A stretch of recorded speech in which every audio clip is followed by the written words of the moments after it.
everybody. Welcome to the Rotoworld Football Show. I am Patrick Daugherty, joined today by Patrick Kerrane and Kyle Dvorchak, not joined by Denny Carter, who likes to cultivate kind of a persona as a man of the people, but he's literally skiing in Quebec.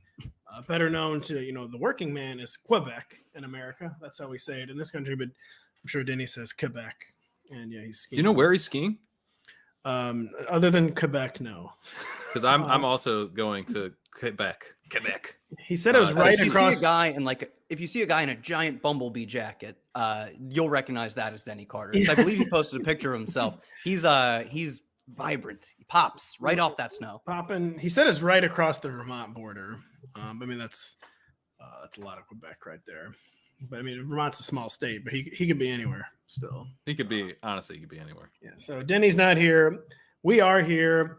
Before the show, we were talking with Pat about an Omni sports draft, and I was talking about.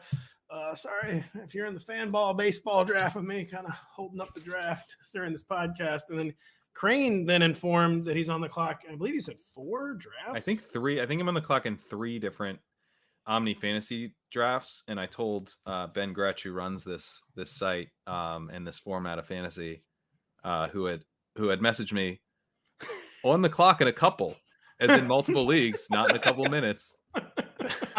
Really need to get your league he going. included that epilogue to clarify. Yeah, he did. He included it because he was like, "Oh no, Pat's gonna think he's like on deck or something, and I need this man to pick." So, what's the opposite of passive aggressive when it's not passive active? It's just aggressive. Yeah, I guess aggressive. I think you just say aggressive. He's just aggressive there, and you frankly do need to pick. But no, it's warranted. I have been a bit of a straggler this entire time. But you know what it is that this is a format where you pick like a team. Like I can pick a baseball team, and I'm in the 8th round right now, and I'm probably gonna have to pick a baseball team. And if they win the World Series, then I get, I think, 80 points. And if they come in second, I get 50. If they come in, third, I get 30, something like that, 20 to 4th, whatever. And then that's it. So it's you're trying to pick teams across multiple sports that are going to finish top 4. And so you can pick like, oh, do I want to pick AC Milan or the Connecticut Huskies or some baseball team that I'm going to ask Pat about in a second. So that's like what you got to do. But you get down into the 8th round and, all the good baseball teams are gone and, all the top players of basically every sport are off the board. So now it's like you're in the weeds now and it's a little tough. It's a little tough to know what to do. So I'm enlisting some help. I don't know if you guys have thoughts. Sleepers really in any sport played by humans currently. I'm open to ideas.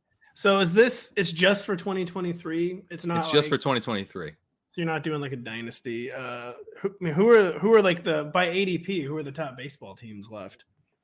So by ADP, the top baseball teams left are the Tampa Bay Rays, the St. Louis Cardinals. Oh yeah. The Cleveland Guardians, Chicago White Sox. There's a sort of a tier gap, it appears, based on what I'm looking at here. Yeah, the Cardinals and Rays are probably a cut above. The Guardians, I know, are kind of a darling this year. Oh. They've got a pretty good overall roster. They always kind of like lack I think the Guardians and the Rays kind of have the same. Guardians problem. Always lack the financial support of a team that plays on a coast. Well, it's going to be hard for them to once they. That's true. That's very true. Pretty easy for them to make the postseason. Like the postseason is suddenly becoming like the Goliaths game again, where you got to like the high payroll teams are the teams like advancing in the postseason right now. And, like basically the teams like a lot of like star power, and like the Guardians have some star power and they have really good pitching, but like they basically lose every single year in the ALDS. And the Rays usually are a little bit deeper, 1 to 26. They're pretty much guaranteed to make the post. Well, they're not guaranteed. It's such a tough division, even now with 6 teams. The Rays are the best overall team there, and the Cardinals are basically guaranteed to win the division. You might almost want to pick the Cardinals just because they like will be in the playoffs. Because no one high advance rate. They're a high advance rate team. To translate this to Kerrane. Yeah. Well, so I picked the Guardians while you're talking because I was a Guardians fan growing up.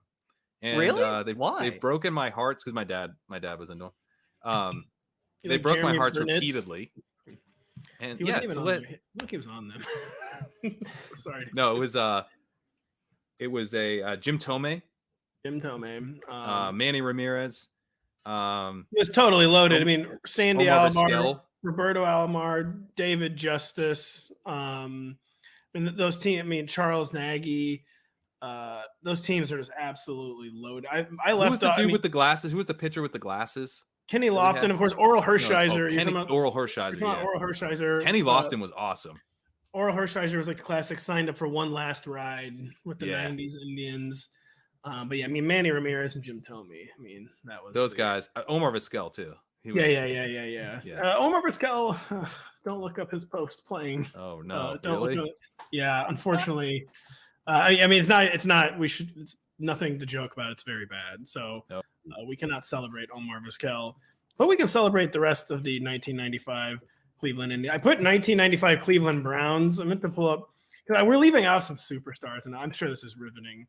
Of course, we're getting Albert Bell. Albert Bell.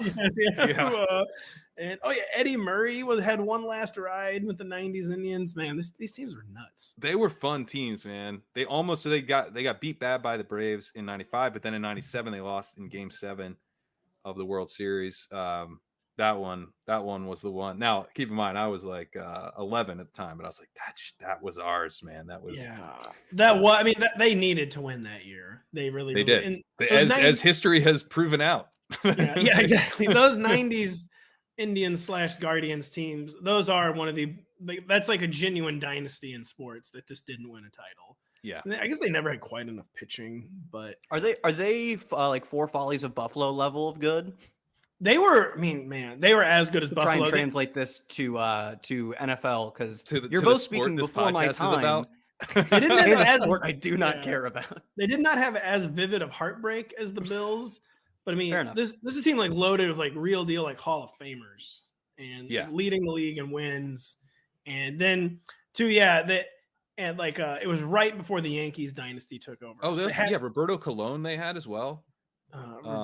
Bartolo Colon. Yeah, that was a little later. Sorry, Bartolo. That was a little later. I think he wasn't on the 97 team. He was later than that. He's probably a little later than that, I think. Okay. I was gonna say the fact that I do know who Bartolo Colon is. The fact that I know him would have to mean he played within like the past decade. Well, he played till he was 45, though. I know he played old, but still, like he would have to have like a 20 some odd year career. Yeah, 20. He did. And have to start exactly though when you were saying and end at my functional starting memory. He was a rookie on the 97 Guardians, Pat. He was a rookie. Yeah. He was there you go. Are you serious? He was on the Expos. He was on the Expos and traded to the Guardians. Well, that's the thing about these teams too, is that a lot of the guys like Manny Ramirez, they want to have long careers with other teams. So you don't even necessarily think of them as being a part of the Cleveland crew. But and that's still the problem with that franchise. It's actually one of the best franchises in pro sports, but they've let like 4 championship level cores just leave. It's crazy. They do not pay anybody. I mean, you were right about Bartolo Colon, actually. 97 rookie. I had it backwards. We got to move on. We got 8 minutes now. I was thinking that he was traded from. I was thinking that he was traded from the Expos to Cleveland. It was actually the reverse, where they did a really controversial trade where they traded for Colon. And let's just say some of those players they traded ended up being pretty good, and Colon didn't do anything for them. Here's what I'll say: this man just had a child. You guys still going? He's he needs a spark of energy back in his life. Pat getting to talk baseball live on a podcast. True. I mean, it's a gift. It's a gift. This is kind of like a service to Pat, both in his love of baseball, but just having fresh off of kid number 4. Correct? It is kid number 4. You deserve to chill, have a beer, and talk some. A little reminiscent about some prime baseball time. It's true. I mean, just dudes being. That's guys. The most fatherly thing you can do is reminisce about baseball. That's 20 some odd years old. Baseball teams. That is pretty dad. You know what is? I mean, 1998 or 1995 was 28 years ago, Pat. Wow. Just let the sadness wash over you. Woo, that's a wave. That's a wave. Let the sadness wash over you. Just sitting in it. Which that's what Mike McCarthy's doing, but we're going to get to him in a minute. Well, actually, let's begin with Mike McCarthy, where Kyle, you flagged some comments from Mike McCarthy where I wish we could say these were taken out of context, but they could not have been taken more in context.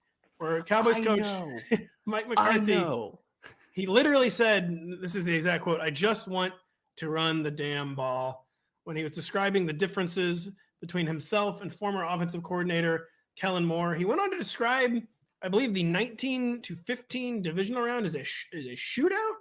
He said they lost a shootout to the 49ers, and he didn't like getting into a shootout and seemed to have no recollection of what actually happened in that game. And it seems like basically it's going to be even worse than we thought with the Cowboys post Kellen Moore, and that they are going, it's not lip service. They're going full retrograde, ground and pound. What do? Do we panic? Are we moving on from CeeDee Lamb? Who wants to start piling on the Cowboys? Yeah, I'll start piling on because one, he would absolutely love this 90s baseball talk. Like you talk about the Venn diagram is just two circles of guys who love 90s baseball talk and guys who just want to run the damn ball. That's so true. That was very McCarthy of us. He said this, I'm not going to say it to give him credit. His idea in his mind, he said, I want to run the damn ball so I can rest my defense. He thinks that running the ball is his solution to helping out his admittedly elite defense. One, they don't really need help. They're elite. But two, isn't that funny?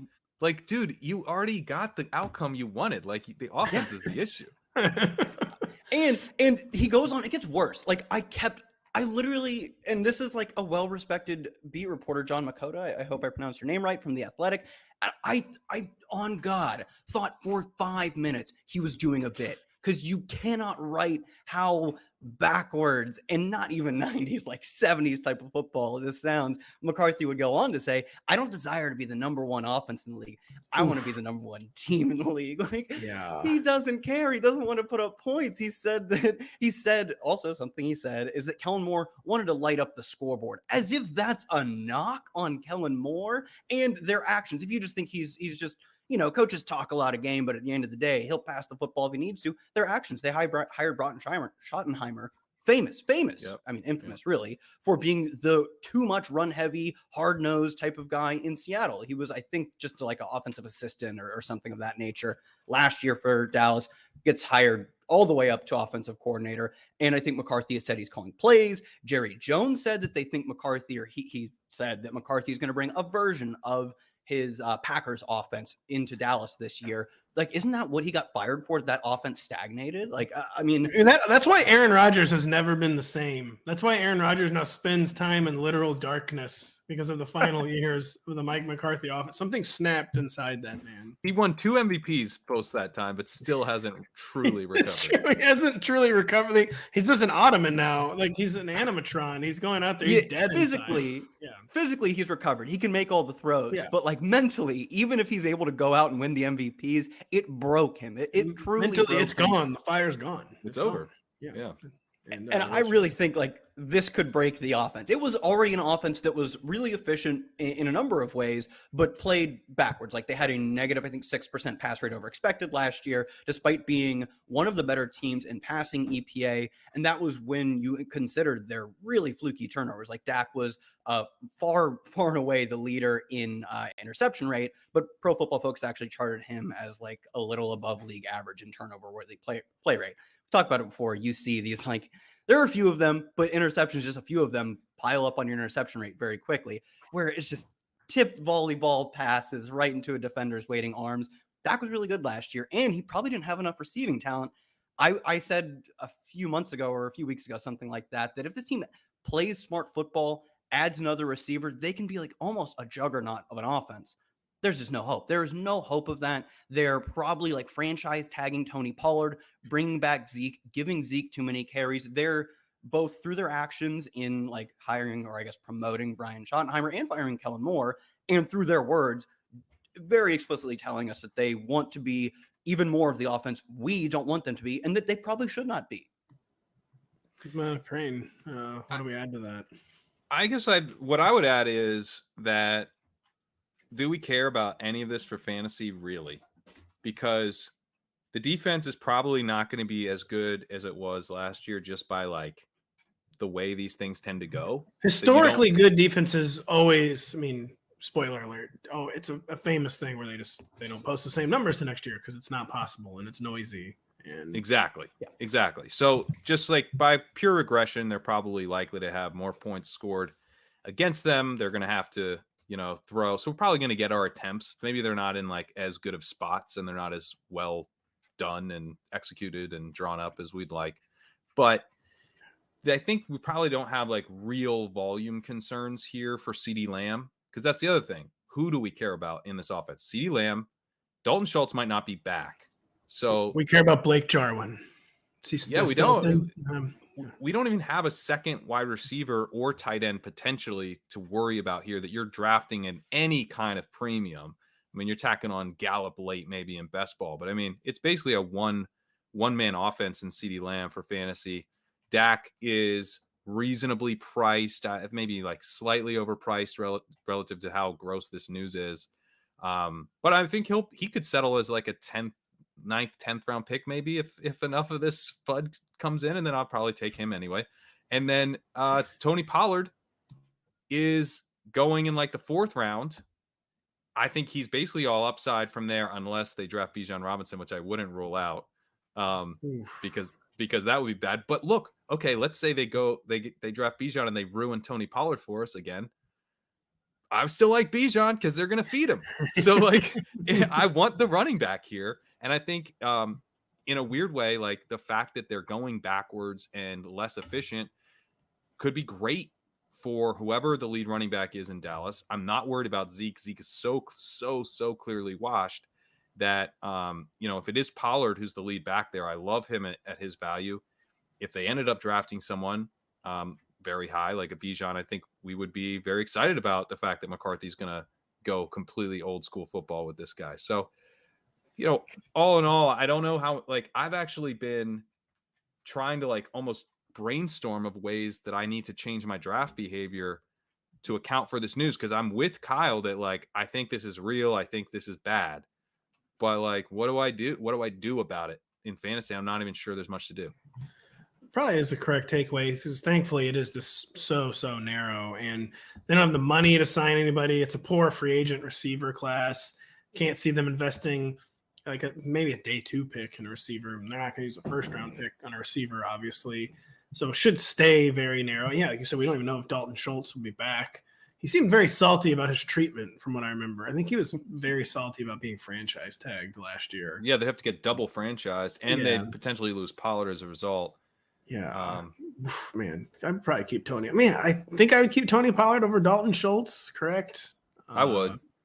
Schultz is fine, but Schultz is good. He actually is good. But because the other thing you have to think about is that if they don't keep Pollard, they're way more likely to draft a running back in the 1st round. So there's like this additional thing you shouldn't do that's gonna come into play So I would just franchise Pollard and not worry about running back.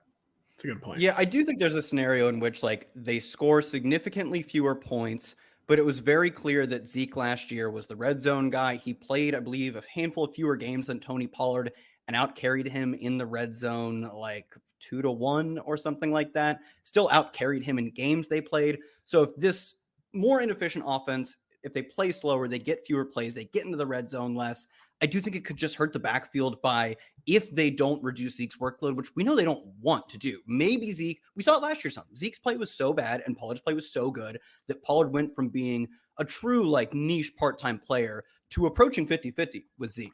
But if that's where they cap it at and the offense is worse, and Tony Pollard, we talk about the defense regressing. Like I don't really buy this argument though. Like Zeke is done. Like Zeke was done last year. He had like 12 carries a game. I know, and he scored a bunch of touchdowns, and he can fall into the end zone, and he can be Mike Tolbert. I'm not ruling that out. He can seriously hurt Tony Pollard's value by just falling into the end zone a bunch. But I am not at all concerned about look, they want to play Zeke. They're going to get Zeke's touches. They aren't going to get Zeke's touches by week 17. They just aren't. He doesn't have enough in his legs to be severely impacting Pollard's value, if healthy, come the fantasy playoffs. I think I agree with I don't know. I mean, he's just so done. Said that for like 3 years. Like it was another level at the end of last year. You guys are both right, but I think what takes the day is that it was another level in 2022. And I mean, I'm sure Mike McCarthy is challenge accepting right now. As he hears this say, yeah, fair enough. Yeah, you thought I couldn't stick with Zeke another year.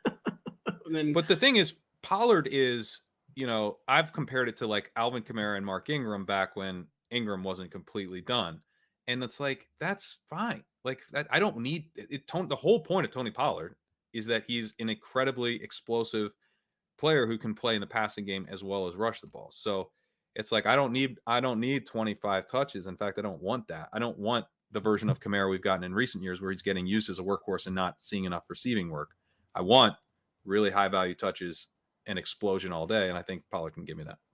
Yeah, I think I was painting the downside scenario. I think like the median scenario, I agree, is like there's still an efficient offense. Dak is good enough to get them there when they run the ball. If it's with Pollard, it will be with Pollard. It could be 60-40 even with Pollard. He's so good. I think maybe the other concern would just be like, and we've seen this throughout Pollard's career, but like he broke off a lot of long runs, like a lot of these 40-yard carries, 20-yard catches that could regress a bit. But I generally agree. Like, I agree with your point that like if this offense is still efficient in the things it does, running the ball more gives someone like Pollard more carries, even if it hurts the overall passing game. But the passing game, unless they draft a receiver and he turns out to be elite quickly, which is just unlikely outcome, it's just one.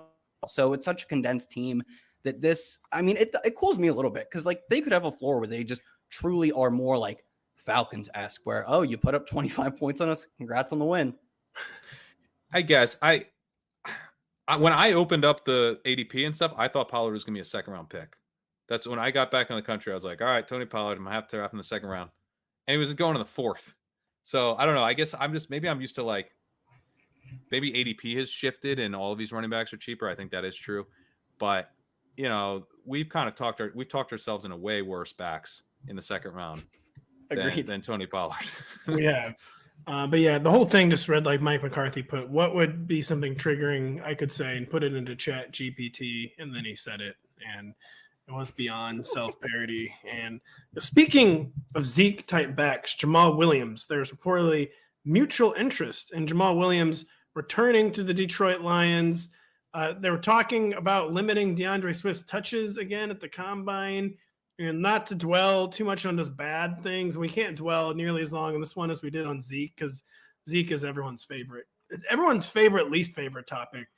But is it just never happening for DeAndre Swift? Like, should we ban ourselves from talking ourselves into DeAndre Swift this offseason, guys? What say you? I think we can draft DeAndre Swift in the fourth round or whatever. You know, like I think it's funny because like he was a really strong bet 2 years ago, and then his price went up, and then he bombed, and then now he's going basically where he was 2 years ago, maybe even a little lower. And he's still talented. He's not a complete back. He's not a great in between the tackles runner, and the team clearly is bothered by that and wants to have Justin Jackson out there for a third of the snaps for no reason as well. So it's going to be a little bit of a bumpy ride with him, I think, but he can do pretty much everything. He gets used around the goal line sometimes. And sometimes he doesn't at all, but sometimes he does. And he's explosive and he can catch passes. So like his weekly ceiling is pretty solid. And now going in like the fourth round, he's someone I've mixed in. I'm not like super excited to draft him, but I think he should be part of your overall player pool. You talk about comparing Tony Pollard to Alvin Kamara. I mean, DeAndre Swift's in that same conversation. For sure. He's the kind of guy who still could be a first round type. I do think it's bad that there are multiple coaching staffs where he has lived up to their preconceived durability concerns. And I think, he hurt all of 2022, even when he was active, a lot of he was playing hurt. And that just maybe the big role is not coming, which is fine. We know he can be an RB1 with this current role, but there's just no margin for error then. And he has to stay really healthy. He has to be really, really efficient as a pass catcher, and he has to get some touchdown opportunities. And it just seems like while a plausible possible outcome, still this doesn't seem anywhere close to the most likely outcome, is how I put it. Yeah, I think the big differentiator between him and someone like Tony Pollard, who I think they have some similarities in their ability to play on all three downs, but probably a lack of an ability to get 25 touches, an ability to be really efficient and really a special player on all three downs, is that we saw last year, like Kerrane pointed out, they were giving anyone, splitting them into a true three-way committee. It wasn't just that it was a 1A and 1B, or he was the pass catching back. They were giving Justin Jackson out there getting pass catching reps. And I think it was Jackson or it was someone else where they got hurt. Everyone was super excited that Swift would get to play the passing down role fully, finally, in week 15 or 16. and whoever they called it from the practice squad took that role from him or split that role. I believe it was Orleans Darkwa. No, it wasn't Orleans Darkwa, but that is like the perfect riff of a player who I think it was. Folks remember Orleans Darkwa? Anyone think about this? You guys following this?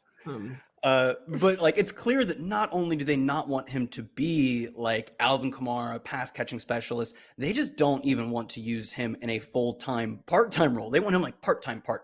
So I still think he's super talented. So I want to take shots on players who are really talented.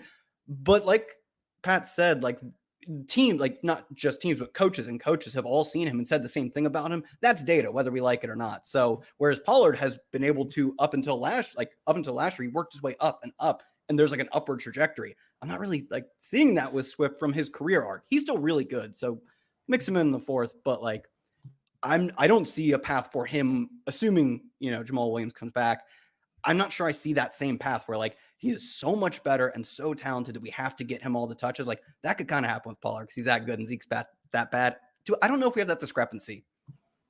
The other thing is, you mentioned data. There is data to back up that Swift has not been doing very well in terms of kind of the traditional rushing stuff. He's been pretty inefficient in some areas. It's pretty disappointing. His success rate via NFL Next Gen, fourth worst last year. Michael Carter, Kenneth Walker, James Robinson, the only backs with a lower success rate last year. Kenneth Walker being there, I think, is a reminder that, success rate isn't everything. If you get stuffed a bunch and then you rip off long runs, that's cool for us. Coaches will sometimes be like, yeah, I'm sick of that though. So the Seattle coaches seem to like the Kenneth Walker package. That's great.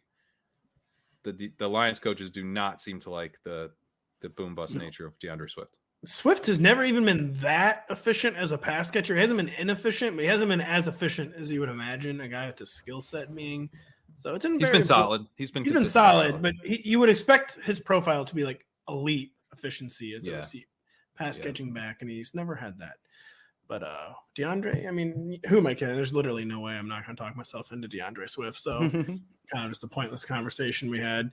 Do we think Joe Mixon is going to get cut, by the way? This one was kind of bandied about before the season even ended. It's been a pretty steady drumbeat of buzz. I believe they could save over $7 million against the cap. I mean, Duke Tobin, who basically their de facto GM for the Bengals. I mean, the owner actually is really the GM, but Duke Tobin's the closest thing to have to a GM. They basically asked him, like, is he going to be on the team? He's like, I don't know, man, which is about as close to as a no as you'll get from these people. So, Pat, you think Joe Mixon has played his final down as a Bengal, or am I reading too much into this? I think so. I mean, it's not great when, you can have Samaje Perine come in and like maybe the offense is better, because they're like leaning less on kind of the guy on early downs who's like fine. Mixon's fine. How about a guy who's never been as efficient as you would imagine is either a pass catcher or a rusher? Yeah. Right. Yeah. He's always been solid, but never quite gotten there. He actually ranks just behind DeAndre Swift in rush yards over expected per attempt, which is Swift was respectable and Mixon was respectable, but we just talked about how Swift isn't getting any playing time. So I would be not shocked at all if they moved on, and they probably, they're preparing for, how do we keep T Higgins? And it seems like maybe they're going to try and do it. I don't know. But they have some big financial decisions. Paying two receivers that kind of money seems like a recipe for cap. I don't know what's worse than hell, but something worse than that. The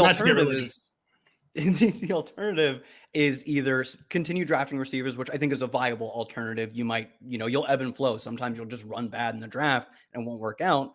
Or the alternative is to not have good receivers, which in the NFL, like you almost just have to show up. Unless you have Patrick Mahomes, you have to show up with one elite receiver and a really good complement to that. Also, you should probably try and run 3 deep too.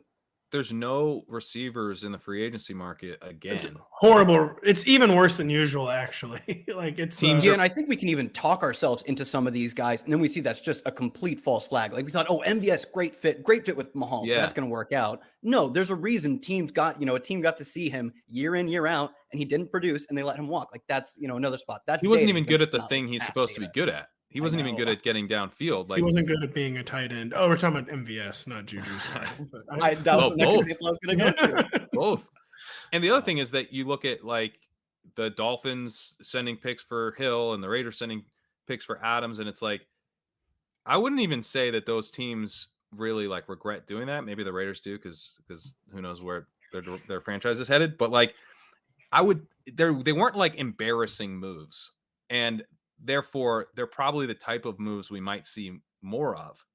Other teams like DeAndre Hopkins could be moved. So we might talk about it a little later in the podcast. Yeah, there you go. That's an expensive thing to do. Now you're sending draft capital and you got to sign a guy to a big deal. So like, yes, it's a lot to pay for a receiver, but I think it's the type of thing that like maybe 5 years from now, having Chase and Higgins like locked up, maybe their deals won't be that long. So let's like 3 years from now, having Chase and Higgins locked up at whatever they're locked up at might look like way more palatable by those dollar standards. I think they need to adopt the Steelers model where they pay one receiver what it takes, in this case, Jamar Chase, and then just keep taking shots in the draft. Yeah, and that's interesting. I mean, it's very hard. Totally fine alternative. I think the bad alternative. It's a fine alternative. It's also very, very hard to pull off. Most teams are not good at drafting receivers like the Steelers are. But it might be their best bet.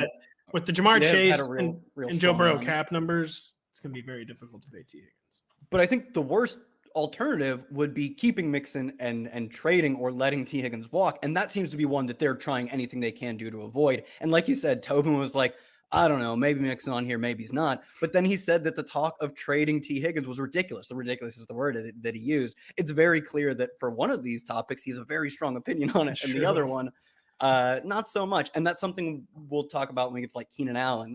The Chargers GM was like, we're keeping Allen, point blank, period. It's pretty strong endorsement. I'm not going to say it's ironclad, but when you compare that to something like the Mixon talk, it's the truth starts to be parsed out. Yeah, Tobin was like, Nixon? I didn't vote for Nixon. Nixon? What are you talking about? And it was a really awkward silence, like just happened on this podcast almost if Kyle had not laughed. Well, I was thinking about what do you think they could get for Higgins? Because I guess that's a part of this. It's like they could get a first round pick, I think. I mean, that might shock some more than that. I mean, that's probably all he cost him a second round pick, and he's been really good since then. Yeah, the first pick in the second round, and he's been awesome. Yeah. He could get a first and a third, probably. It wouldn't be just one. I mean, I'm saying it'd be a headline, but I'm saying he could get at least a first round pick. I think he would rise to the level of getting a first round pick. And they'd probably kick someone. I know all the nerd models probably say that's a win, but like I don't think that's a win, man. I want more than a first round pick for T. Higgins. And I know it's like, but then you don't have to pay him, and the money's worth extra. Blah blah blah. Give me T. Higgins. Get out of here, nerds. Get out of here, nerds. Pat's been radicalized against analytics. You'd love to see it. I have been radicalized against a particular set of analytics that says T. Higgins isn't worth more than a first round pick. You don't believe in excess value. It's fine. Or whatever they call it. But we'll have more excess value when we return right after this. With all the new rules being implemented in MLB impacting fantasy baseball, it is more important than ever to get your Rotoworld Baseball Draft Guide. Find all the player profiles, rankings, and projections you need to hit your draft out of the park. Go to NBCSportsEdge.com/draft guide and use promo code PENNANT25 to save 25% at checkout. That is PENNANT25 to save 25% at checkout. That's really, really great stuff. And don't forget, download the Rotoworld app to receive breaking player news all season long.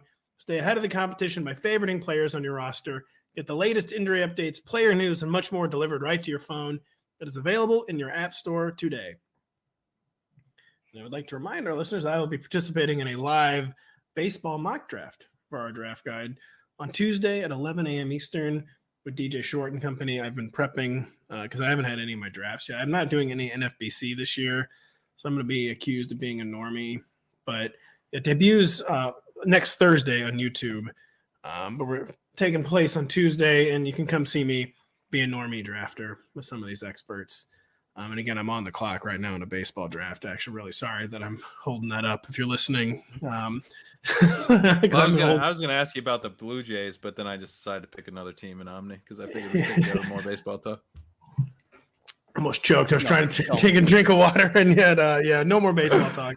Don't tempt me. Pat got so excited to talk about Blue Jays rant. Yeah. The Blue Jays, it's crazy. Like they're probably a better team than the Cardinals, but then they're in the AL East.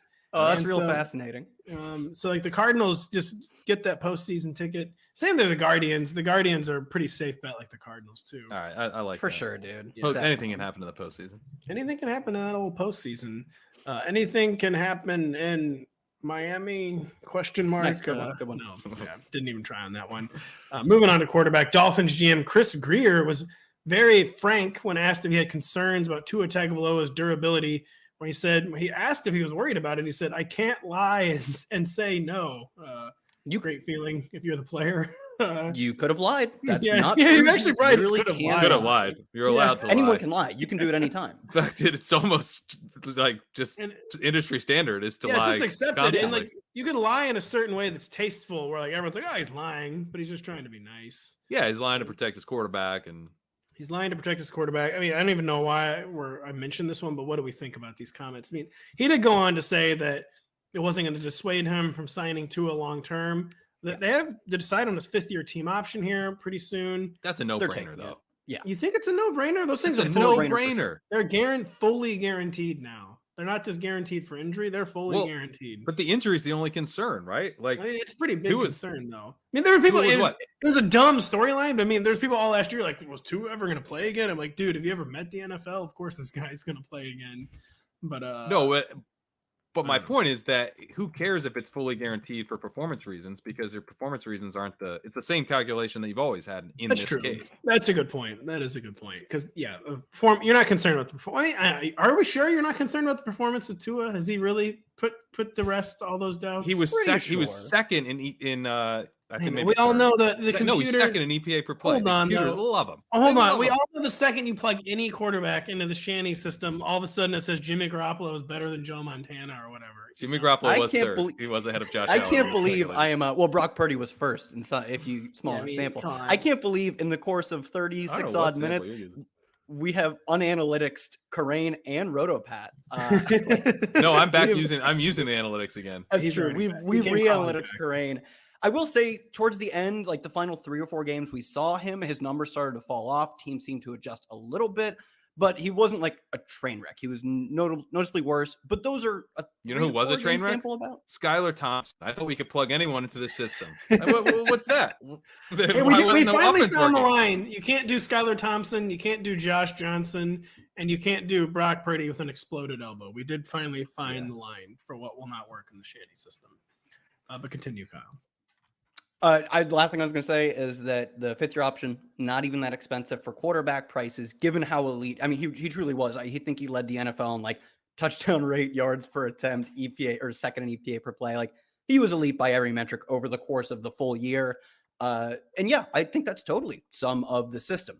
But if it works so incredibly well in the system, I wouldn't want to gamble that anyone can do it. Even if it's possible, anyone can do it. Like, look, that's true. Even if it is system related. Even if it is system related, that's still a good thing. That is a good point, actually. It's fine. The other key point here is that, if Kyle's saying, okay, it's not even that expensive to go with the 5th-year option. Well, it also buys you time. It's one more year that you can delay before you have to give this dude a real contract. And now that's where you're talking about, oh God, now a lot of downside to handing out a big contract to this dude. If you play through this year, then you get through next year and it's like, oh man, we were wrong. Well, he's a free agent after 2024. You're not really eating that much. Yeah, no, the really fair point that it's a total no-brainer and they will do it. I think it's like $23 million for his 5th-year option, and there's kind of a gap in that $20 million range, but just above him would sit Ryan Tannehill just below 30, Matt Ryan at 30, Jared Goff at 33. And like, what's Daniel Jones asking for? Isn't it like 45? Well, it's what he's leaked. That's what's being leaked. We're about to segue right into Daniel Jones. Let's do it. Yeah, we should, because I think maybe we're finally getting our first indication the Giants are getting a little bit of cold feet about what he could be asking for. We don't know what he's actually asking for, but basically GM Joe, how do you say this guy's name? Joe Shane. Saying you're starting to feel the time crunch a little bit. I wish we were a little bit closer on a deal than where we are right now. But again, there's still time. This is a guy where they did not do the 5th-year team option, Pat. Right. They're probably wishing they very much had, because they're talking about paying him double, like you said, what the 5th-year team option would have cost. And I mean, I think it is to the point I know it's so hard to find a quarterback even as good as Daniel Jones. I mean, paying Daniel Jones over $40 million, over 35. It's just you got to walk away. You got to walk away. You really do. Your options are worse than Daniel Jones, but like the option of being tied to Daniel Jones at $45 million a year is just a non-starter to me. It actually is not a viable option in the NFL. You can't do that to your team. No, you just I really do think it is that simple. And we're about players like making money, getting that bag, but it's just the salary cap it's a thing that exists. It's real. It is a reality we have to talk about and debate. And you cannot be giving that chunk of your salary cap to Daniel Jones. You just cannot. And do we actually think that they're starting to feel that way? Are they trying to grease the skids to not pay him? Or is this just kind of him blowing off some steam and whining at the combine? Why haven't they been linked to like Derek Carr? It's a good question. Aren't they like the same? I think Daniel Jones is. They're not he's the definitely same their first archetype, but like they're the same exact quarterback to me. I think they want to bring Daniel Jones back at like the Carr $35 million. I don't feel super confident that that's what I would do if I were a GM. I'm not a GM, doesn't matter. But that's a palatable if high number. And I think that's probably what they want to work towards, because also Jones deserves some credit for taking away a ton of his mistakes. Like he led the league in a good way, had the lowest interception rate in the league. How much credit does he deserve for you're going to pay him now? How much does that actually make you want to pay the guy? Because we know how fluky turnovers are. And like, yeah, he's probably like, we should probably be less concerned about how high his turnover rate was to begin his career, given they just had this year. But like, I don't want to pony up a bunch of money because he didn't have any turnovers in one season. That is not a great reason to pay a player. You are indeed pretty sure his EPA per play was as high, if not higher, than his rookie year. I'm not saying he's good, but I'm saying like there were things about his game as a dude who has been through a handful of like OCs already, and his coaching staff, frankly, until this year has been terrible. His receivers were probably the worst in the league. I think like there are reasons to want to bring him back. Those reasons, I cannot count 45 million of them. I can't count particularly close to that many reasons. I think maybe he's better than Derek Carr, guys. Do you think he's better? No, I think he might be. I think it's sad. I like the clown Derek Carr. I'm blocked by every member of the Carr family, even though I don't tweet at them or anything like that. Are you actually? Yeah, I mean they must be name searching because I'm obviously not tweeting at Derek Carr. You suck. But I am blocked by like his entire family. They're famous blockers, though. They block. Yeah, I mean Jones was 11th in EPA per play last year. I think he was schemed really well, which is why I'm saying I'm not paying him 45 million a year. I think a lot of it falls on how the team worked very well around him, but he was also 6th in CPOE. Carr was dreadful last year by some of those metrics. Really just wasn't particularly good. He was like 18th in EPA per play. You know what Carr revealed last year, man? And like people like don't want to like confront this reality is that John Gruden is just a better coach than Josh McDaniels. Like his system is just better too. Like John Gruden he maxed out Derek Carr. Like he got every last drop you can get out of Derek Carr. And what we saw this year, I think, was just like the difference between Josh McDaniels and John Gruden. And like Gruden was like such a caricature, but he was just better. I think his scheme is just better. And we saw limits of the McDaniels' supposed genius last year. Carr was 28th in CPOE last year. That was behind Fields, Goff, Russell Wilson, Kyler Murray. He's been good in that metric before, and he's been good in EPA per play before. But it was also weird that he got the best receiver in the league, give or take, choose your guy, a top 5 receiver, and he got pretty inaccurate. And I think there's room for Daniel Jones to grow. Do I think it's awfully likely that he makes some massive leap? No, but at least like there is some potential there. Whereas Carr, we know exactly what he is. I'd rather tell myself. What potential is there with Jones, really? Like, didn't we just see the potential? The potential is that he plays like he did last year, but he was out of the top 10 in EPA per play. And like, he's I guess you could get Isaiah Hodgins as his number one receiver. Yeah, you could definitely get him some better weapons for sure, but it's gonna be harder to do once you're paying him $45 million a year. So I just feel like if they had him on the rookie 5th year option, if they had picked that up and he was coming back, this would be an exciting situation. It's like, let's get some weapons. Let's see if he can take another leap forward. No downside risk to seeing if he's got something else left in the tank. And I'm not saying he definitely doesn't. He could. I mean, Jalen Hurts took a huge step. No, he doesn't.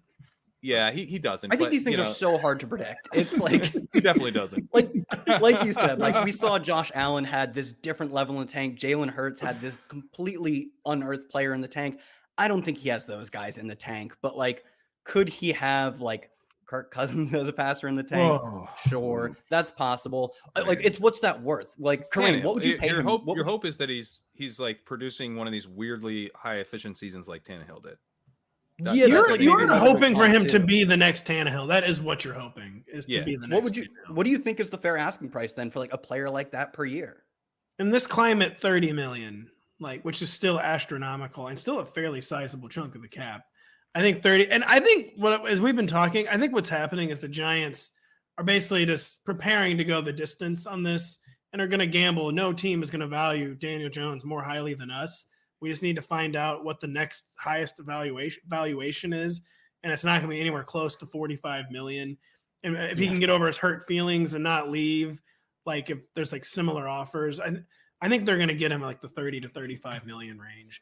And this is maybe just them preparing themselves and the public. Like, listen, this could be like kind of contentious for the. So Tannehill's cap hit is 36.6 million this year, and it feels like the Titans are ultimately just going to do that.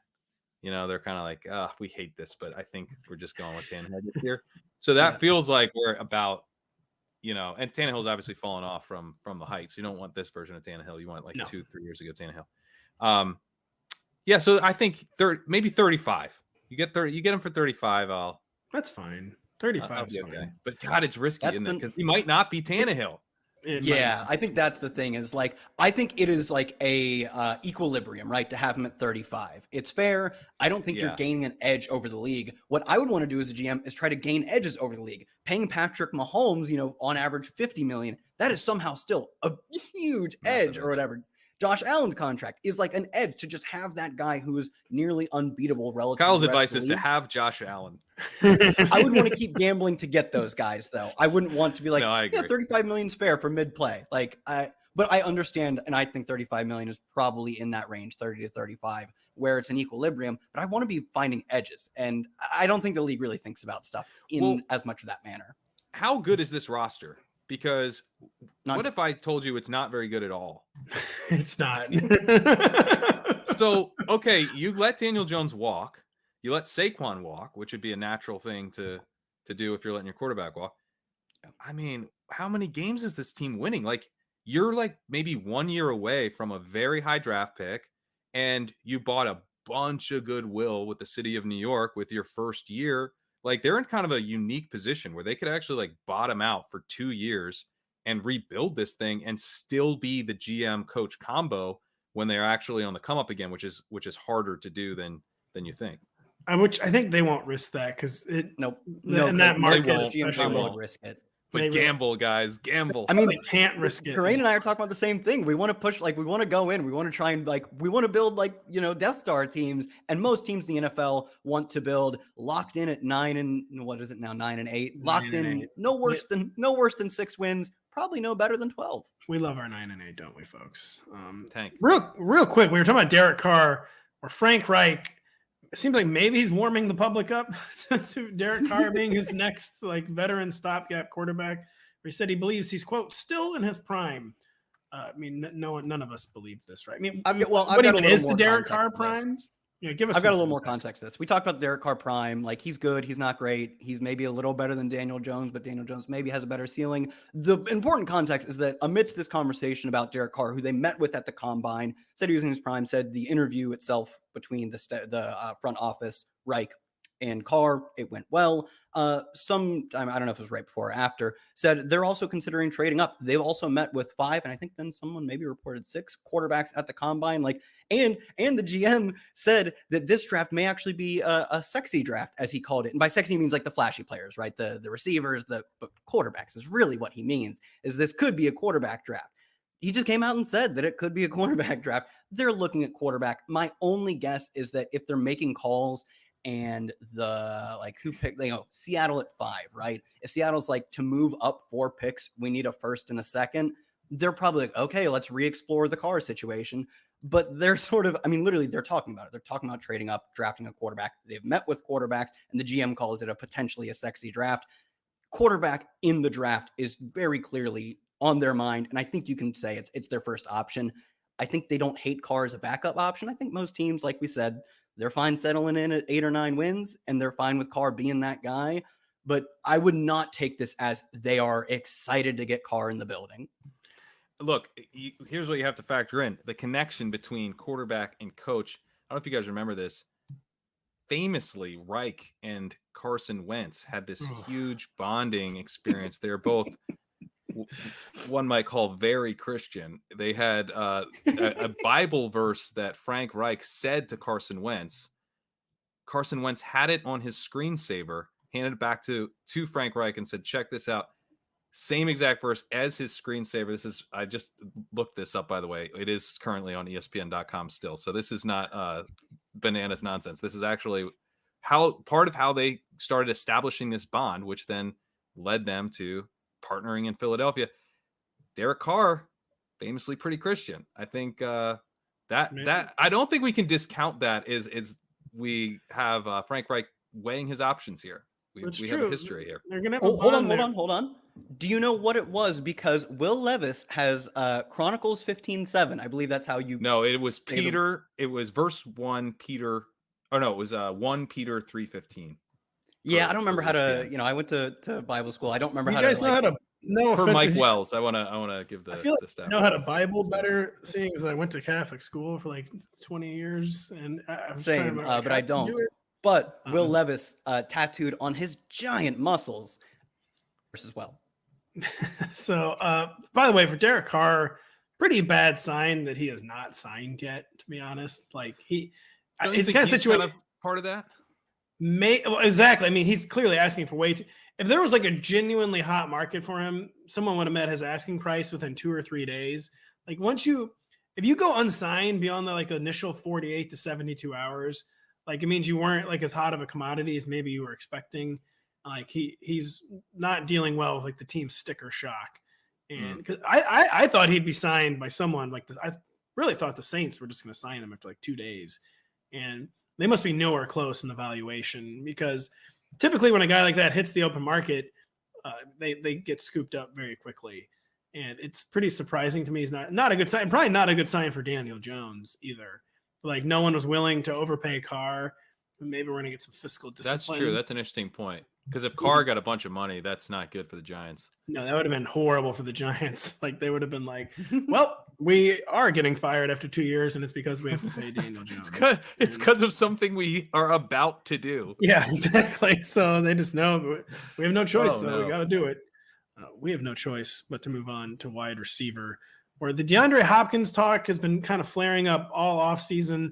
New coach Jonathan Gannon, but I'm going to get Jonathan Gannon and Shane Steichen mixed up all offseason. Oh, dude, it's happening to me too. It's insane. Yeah. But new Cardinals coach Jonathan Gannon was very, very evasive on DeAndre Hopkins' future with the franchise. DeAndre Hopkins, who looked like he was well into his decline phase in 2021, was actually better in 2022 after returning from something happened between those things, like did a thing. There was steroids. Allegedly. Yeah, allegedly, we should say. But I mean, I don't think they have to say allegedly. Well, they don't. I mean, he probably said it was Adderall, He was, but I don't think we have to say allegedly if the suspension was upheld. I mean, it wasn't. We're not just allowed to say whatever we want. Oh, yeah, we're not allowed to say steroids. Yeah. No, it's a banned substance. It's not a banned substance. It's a banned substance. It could have been anything. Either way, we think this guy's going to still be a Cardinal. What's the deal here? No, he's not a Cardinal. Agreed. He is not a Cardinal. And I mean, I think we can you still be reasonably excited if your team acquired DeAndre Hopkins? Too, I mean, part of it too, that well is just so poisoned in Arizona that maybe it was partly the situation, partly the quarterback, partly the coach, why he was looking to be maybe in his decline phase. And could we see like a Hopasance? And I don't know. Where would we even want him to go, though? I haven't really gamed out much DeAndre Hopkins 2023. I mean, the Chiefs. Don't do this. That would actually be unreal. That would be unreal. Why wouldn't? I said it would be the Juju who was promised, actually, like an actually good middle of the field hand fighter, like a guy who will win contested catches, who can have like mental telepathy type chemistry with his quarterbacks. DeAndre to the Chiefs. I just got. And then 2 years from now, he's the Larry Fitz slot role, taking some of those Kelsey targets, and we're still drafting him. Oh yeah, this sounds very, very appealing. It would be fun for fantasy. I agree. I was like super impressed with his rebound this past year for as much as we saw of him, because yeah, he totally looked dusted the last time we saw him. Before that, he came back like almost full DeAndre Hopkins. But from like an NFL team building perspective, the Chiefs just won a Super Bowl with like legit plumbers just out there plumbing away, doing nothing. They don't need to spend on like a 31-year-old, probably expensive both in capital, like draft capital and money. They don't need to spend on that guy, especially because he is not the answer to the post Travis Kelce life. I think that's probably what has to be on the mind of the Chiefs, is like right now you can probably add some relatively inexpensive receivers, draft or free agency. And if they don't hit, the thing is, it literally did not matter last year. They did not hit on any of their shots at receiver and they won a Super Bowl. Why likely overpay for a guy who you have proven already you don't need? And I think the only time they will need like a true target hog is whenever Travis Kelce falls off. But DeAndre Hopkins is probably on the same rough trajectory, if not less of a trajectory as Kelce in his ability to earn targets 2, 3, 4 years down the road. So like we saw them have so much success acquiring capital and saving money by trading away Tyreek Hill, who's probably more in his prime than Hopkins is today. I don't know why they reverse course on that. Because it's cheaper. It's a lot cheaper than what they have to, they're not going to pay what it's like one of these things where you trade away a big time asset in Dynasty, right? And then you go back and get something that's like 80%, but like 50% of the price, and you're in great shape. I think they will look into it. And I also think they'll come to the diagnosis, like, it's pretty cool. We won a Super Bowl with no receivers, but we probably shouldn't try that again. And we probably should have a receiver. And man, the Chiefs, just talk about like to do all that, to take their salary cap medicine last year with the Tyreek Hill trade and then still win and still have no receivers. That it feels like very bad news for the rest of the NFL that they were able to do that. I know it is. It's terrible. And it would be, and it would just be fun to have him there. But I think he's got to be out of the Arizona. So hat tip Liam Murphy who tipped me off to this. Have we covered this? The players who ranked all the NFL teams. We have. I don't know if we've covered it on the pod. Yeah, it was like a day or two ago that it came out. Cardinals scored lowly, did they not, Pat? Cardinals they were second wasn't to done last. by the way, this wasn't done by like Sports Illustrated. This was done by the NFLPA, ranked. Yeah, they pulled their players on different categories of how does your team rank on like training facilities? How do they rank on like board and transportation? Just like quality of life things for employees, essentially. So here, this is Yahoo Sports here. New Orleans Saints and Arizona Cardinals joined the Bengals. Come on, Bengals. In drawing recognition for failing to provide players dinner. The Cardinals are allegedly willing to box dinner in season, though they're the only team to, quote, charge you via payroll deduction for that service. Arizona also charges players for off-season meals. I mean, you got to get out of Arizona, DeAndre. Yeah, you do. You really, really do. And plus, look at that field. They couldn't even get it nice for the Super Bowl. You don't want to pop. Oh, yeah. You want to pop a tendon in your 30s for no reason playing on State Farm Field. Well, I don't know if I don't think we've covered this on the podcast either. The turf guy that went off on the league, the 94-year-old turf guy, he literally said, "I'm done," and they didn't listen to his recommendations for the field in the Super Bowl, and he's resigned. He's not going to be the sod father anymore. So I thought it was like a fall from grace for the sod father. No, the sod father. Yeah, the sod father was saying. There was a big watering controversy. They apparently overwatered the field and rolled it in and didn't let it get any sun. This is we'll check this off of the newly minted Dad 4 times box talking about watering your grass on the podcast. It did mar the biggest game of the year. It did, and it actually is what it looked like: big, clumpy, wet. It's true. Grass. And the sod father said he had all the solutions for it, and they just overruled him, and he has resigned. He was not fired. They're 94-year-old. Good for the sod father. I know. I'm gonna Google this guy. Go out on your own terms. Go off, King. Who might go out on their own terms apparently is Keenan Allen, who has been really bandied about as a salary cap, as a cap casualty because he would save a lot of money. But I was always dubious on it, even though he should be cut under normal circumstances. But the Chargers have so few locked-in, proven targets that I thought maybe they weren't going to do it. And Kyle, the GM Tom, is it still Tom Telesco, said he isn't going anywhere. Keenan Allen. Do we believe this? That's a pretty honest thing to say. And I kind of agree that, like, especially if they don't want to draft a receiver, they should want to draft a receiver, but they also should have wanted to last year and didn't. So if they choose not to draft a receiver, I guess you almost de facto have to keep Keenan. I mean, like you said, I think it makes sense to end up moving on from him and drafting a receiver, if not like a receiver in the first, and go again, double dip in the third, fourth, fifth. But I think they do probably ultimately keep him around. Any Keenan Allen thoughts, Pat? I mean, how long we have to talk about this guy? Been around a long time, slot receiving. I think he stays. I mean, there's a school of thought like, okay, you cut Keenan and then like you could draft Jackson Smith and Jigba and have him basically be the new Keenan Allen. Isn't that fun and neat? And I could guess I could see that happening for sure. But it's tough when you just had to have your head coach have another guy fall on the sword, fire the offensive coordinator, because otherwise, maybe he's getting fired. And you bring in Kellen Moore, and it's like, okay, this is gonna be a new look offense. We're gonna figure this offense out. It's not gonna be what it was last year. It's gonna improve, and then you cut your number one receiver. Yeah, it's just not, because it makes all the sense in the world in a vacuum. Like if you're an accountant looking at the Chargers books, you're like, yeah, I would cut Keenan Allen right now. They save somewhere around $15 million if they cut him.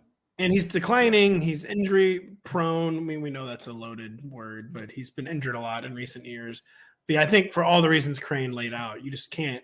You basically have to gamble he will stay healthy instead of gambling on cutting him. To replace him with a player who probably isn't as good in Jacoby Myers, let's say, you're going to see that the market's likely to price Jacoby Myers quite highly. Supposedly in the Christian Kirk range is what Denny and I talked about on Tuesday. What did Kirk get? $17 million per year. So Keenan has a cap hit of 21.7. They're eating 6.9 of dead cap this year. So your savings is only 12 if you cut him. Yeah, so you can cut Keenan, and then you don't have enough to even go get Jacoby Myers. So I think you just got to keep him, given that you've got Justin Herbert still on a rookie deal, and the offense is struggling. Like, you got to maximize this, and I think cutting Keenan Allen is not how you do it. Yeah, keep Keenan Allen. You got to pump some quick crete into his hamstrings and just hope for the best. The answer is draft someone as well. Draft a receiver. That's the answer. Is still draft a receiver, and if you get a big hit from that receiver, next year is a much more reasonable time to cut Keenan Allen when you already have a more settled in offloading period where Keenan Allen can be replaced. You don't want to gamble that your rookie can replace Keenan Allen 1-for-1 in his first year. But if you have the certainty that he could do that, say JSN is as good as I kind of think he might be, by year 2, he could be a close replacement to 30-some-year-old Keenan Allen. And most importantly, next year, they have less than $3 million of dead cap committed to Keenan and a $23 million savings. There's a much more reasonable time to cut him from a team perspective. Yeah. This will be his last year in Los Angeles on his current contract. He could come back on a reworked deal, but for sure. But I love the plan that Kyle just laid out. You get in a replacement, let him grow for a year. Then Keenan's 32 and would probably be also maybe more open to, it's like, okay, now you actually have my replacement. Like, if I'm Keenan Allen, I'm like, I'm not taking a pay cut at all. Because he was also pretty good last year. He wasn't bad. He actually was quite good by his standards when he came back. Mm-hmm. Yeah. So, I mean, yeah, the injury prone issue or the injury, riddled season is an issue, a concern, but someone's going to pay Keenan Allen. Like, I bet maybe he's not getting the full 21.7 or something, but he's not going to be signing veteran minimums or anything. Yeah, no. And by the way, though, Kyle, they're gonna develop Josh Palmer instead of drafting someone. They already seem really. Oh, that's good. That'll work. I'm sure that's not like a bad thing. No. By the way, I hate to end the show with bad news, but Pat, Cleveland Guardians 2-4 in Cactus League play so far. Very, very telling statistic. Dude, you don't know how much I have on this. I probably should have mentioned that was an important pick, Pat. You got a lot riding on those 2023 Guardians. Who just belch out pitchers. I don't know what the Guardians do, but they develop pitchers, folks. And yeah, they're probably going to win the AL Central this year. Best farm team in the league. So they're perpetually amongst the best drafting teams in all of baseball. They are a farm team for the rest of the league. Oh, that's true. Well, that's true. They are two different kinds of farm teams. That is farm team excellence. Yeah, in two different regards. for our beloved Guardians. But yeah, rough start. Spring training records really correlate with the regular season, by the way. No, they don't at all. By the way, F1 starting tomorrow. Free practice is tomorrow. Check out F1, the Bahrain races. We're talking about sports this podcast isn't about. I have no idea how F1 is the most tweeted about pod sport in the world, but it is. I see more tweets about F1 than I even do the NFL. F1 is like there's like the driver who's going to win this year is like a mortal lock to win. And yet somehow it's still a popular and fun sport. Like I plan to watch like every single race this year. And I know ahead of time that Max Verstappen is going to win his second world championship. Not his third, because it's the first one. Big old asterisk on that. I just need to look into this. It sounds like, but it's hard to F1. F1 has proven we have lizard brains where, what's still pretty cool is watching a car go insanely fast. Hell yeah, brother. It's an overly British sport. They had a ridiculously miscalled race to decide that race decided the 2021 championship. Then it came out later that the team had gone over their salary cap. It was like the most like ridiculous, like clearly this like stripped them of the title type of situation. And because it's like incredibly European, everyone was like, oh, well, don't do it again. Yeah, I know. Hey, well, if there's anything Americans can get on board with, it's ridiculously miscall cost X team 2020 X championship. That's something we can all agree on is a tradition that got passed down between these nations. Manchester City is really, really hoping this applies to them too. Look it up if you don't know what I'm talking about. But we hope we knew what we were talking about with the football today. So for Patrick Kerrane, for Kyle Dvorchak, I'm Patrick Daugherty. Thank you so much for listening. Keep it locked to the site. It's Combine week and weekend. Going to be a lot. There's already been a ton of news. Going to be even more news over the weekend. So thanks for listening. We'll be back later. Hey, it's Matthew Berry from NBC Sports and Rotoworld.com. Just want to thank you so much for watching what you just watched, or at least being too lazy to click out of it after the autoplay just kept it going. So either way, thank you so much for just letting it scroll by your screen. And now I'd like to ask you respectfully, okay? Respectfully, please subscribe to the NFL on NBC YouTube channel for the latest NFL news, fantasy headlines from Rotoworld, and betting analysis from NBC Sports Edge.